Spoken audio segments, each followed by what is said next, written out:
Hey everyone, welcome to today's lesson. So look, as an 8th grader, you are stepping into a seriously incredible season of your life. I mean, think about it. You're gaining way more freedom, you're starting to make more of your own decisions, and naturally, you're probably thinking a lot about what it means to actually be independent. You're not little kids anymore. You've got your own schedules, your own growing friend groups, and your own responsibilities. But what does it really mean to be in charge of your own life? We all want freedom, right? We all want to be the boss of our own choices and chart our own path.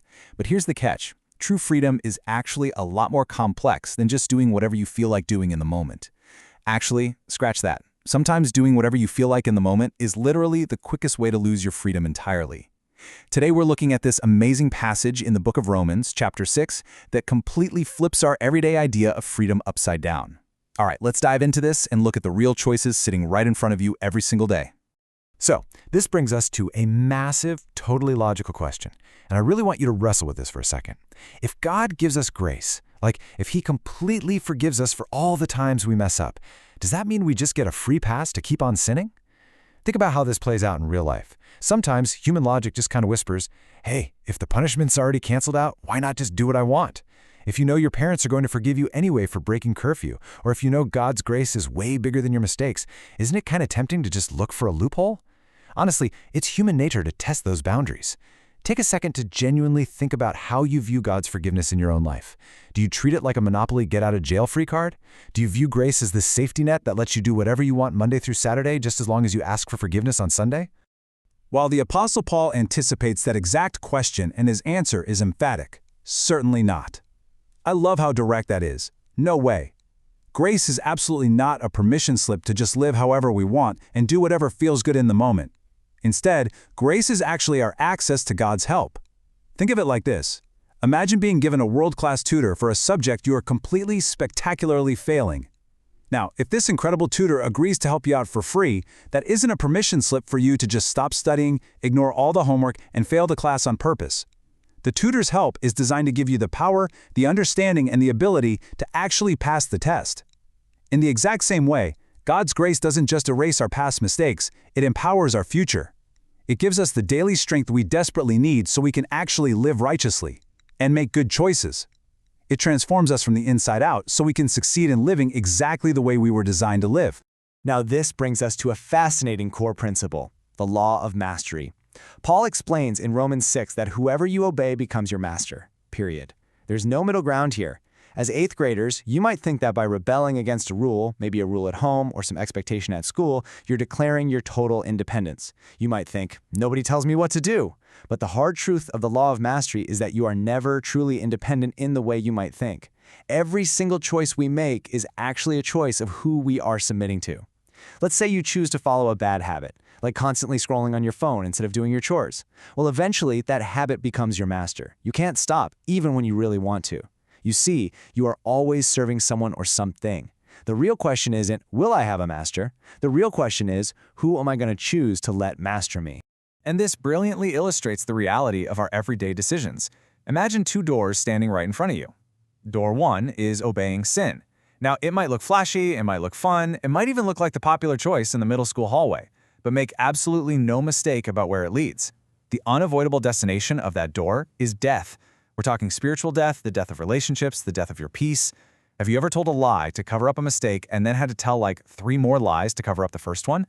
That anxiety, that terrible feeling of a pit in your stomach, the loss of your parents' or friends' trust when the truth finally comes out, that is what the death of peace and the death of relationships actually looks like. But then, consider door 2, obeying God.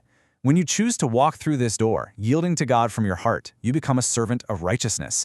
This means your life begins to naturally produce really good things, unshakable peace, deep joy, and solid integrity. Your obedience reveals exactly who you are truly yielding yourself to.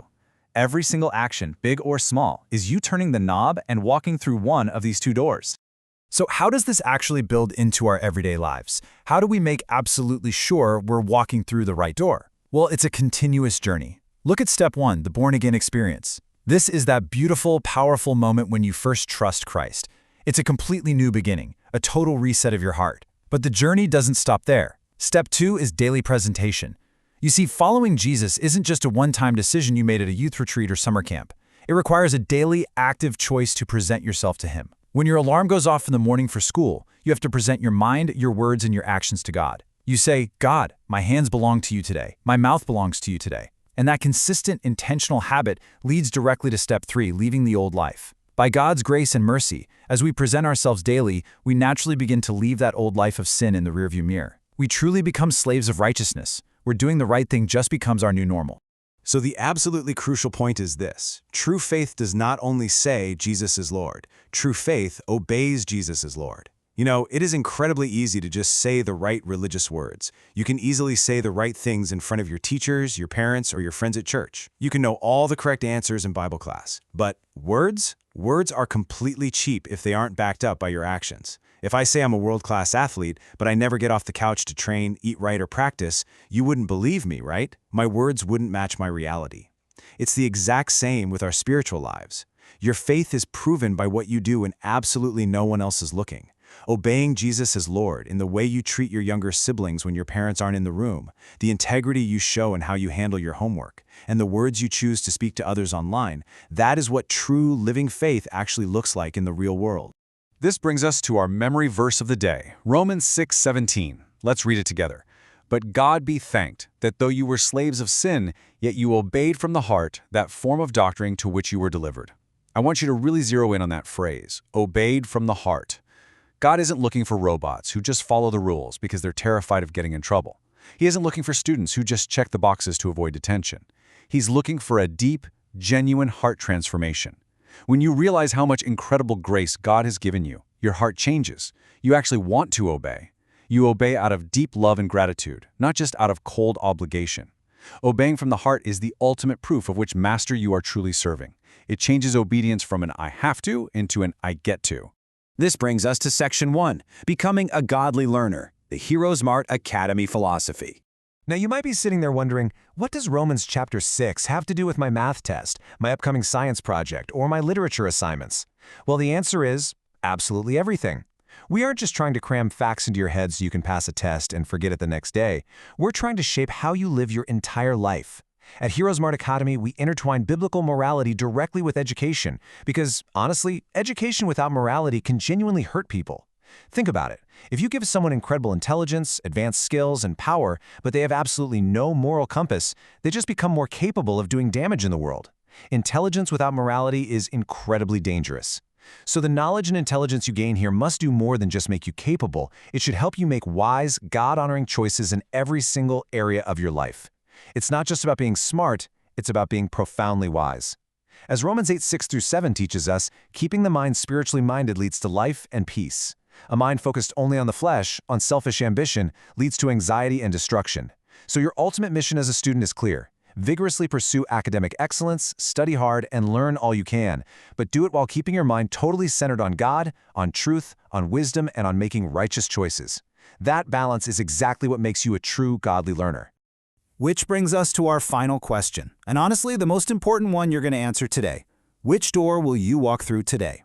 You have all the facts. You know that grace is a magnificent power to change, not a free pass to do whatever you want. You understand that the law of mastery means you will inevitably serve whoever you obey, so true independence comes from choosing the right master. And you know that your education isn't just about grades. It's a vital tool to help you make God-honoring choices for the rest of your life. So right now, looking at the homework assignments ahead of you this evening, the conversations you'll have with your friends at lunch, the thoughts you'll allow to stay in your mind, who will be your master today? Will you obey from the heart and step confidently through the door of righteousness? The choice is entirely yours. Make it a great one.